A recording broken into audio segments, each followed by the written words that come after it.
Allora, adesso siamo in compagnia di Enrico Pilas, presidente del Porto Torres Calcio.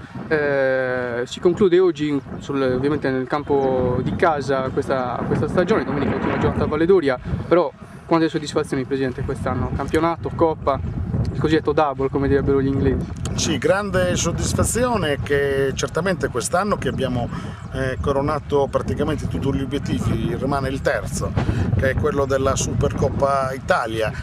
Attendiamo praticamente la vincitrice della promozione, perché ci sarà la sfida finale fra chi ha vinto la Coppa Italia Sarda d'Eccellenza con la Coppa Italia Sarda di promozione, che è l'ultimo degli obiettivi, ma per noi un obiettivo importante.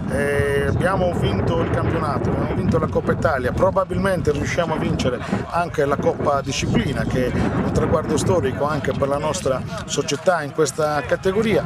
C'è l'obiettivo della Supercoppa finale e quindi chiaramente ritengo che rispetto ad una programmazione impostata 5 anni fa, quando io ho iniziato, è arrivata ad un giusto importante coronamento. Quindi posso solo avere una grande soddisfazione e una grande gratitudine per i miei collaboratori nell'ambito della dirigenza, tutto lo staff tecnico a partire dal mister Fuso e i suoi collaboratori e tutti questi ragazzi meravigliosi che chiaramente hanno retto e stanno reggendo sino alla fine del campionato, perché sanno che chiaramente sino alla fine, indipendentemente da risultati acquisiti, bisogna sempre dare il massimo, ed è uno spirito che ho cercato di trasmettere come presidente e loro l'hanno acquisito, quindi questa è l'ulteriore soddisfazione. Certo.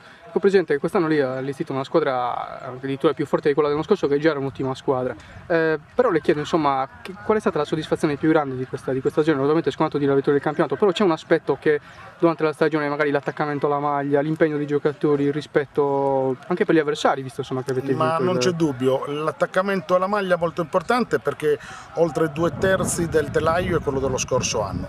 Abbiamo completato l'organico e sono riuscito a portare a Porto Torres ad esempio Alessandro Frau, che è un portotorrese e che chiaramente ha militato in categorie superiori, quindi è ritornato a casa.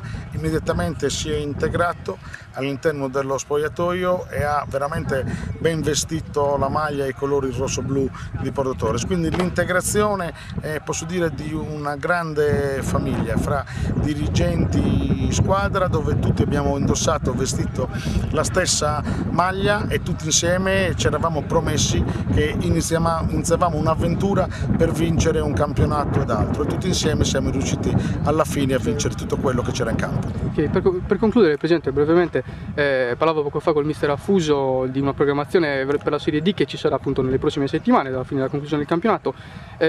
Così insomma le chiedo su due piedi insomma che tipo di campionato cercherete di fare, insomma, se un po' come quello dell'anno scorso di eccellenza, di tra virgolette assestamento, che è stato poi un ottimo assestamento, oppure se casomai insomma un pensierino poi ai professionisti si può fare. Ma vi posso dire subito questo, che l'aspetto più importante dopo che abbiamo raggiunto matematicamente la vittoria del campionato, quindi il salto di categoria, è stata la conferma del mister Affuso. Insieme a lui, a conclusione del campionato, dopo l'ultima partita di domenica con il Valledoria, siederò a tavolino per fare una programmazione. Per una squadra certamente competitiva, ritengo che questa squadra abbia già una grande spina dorsale, una grande ossatura. Vedremo insieme come definire nell'ambito dei diversi reparti, però per organizzare una squadra certamente competitiva, per fare un campionato dignitoso e dopo mai mettere il limite alla provvidenza. Certo. Allora, ringraziamo Enrico Pilas, presidente del Porto Torres. Presidente, in bocca al lupo per il futuro e veramente complimenti per questa spettacolare stagione, mi viene a dire spettacolare perché è la verità che avete Grazie dimostrato. a voi per avermi dato l'opportunità. Grazie. Arrivederci. Grazie.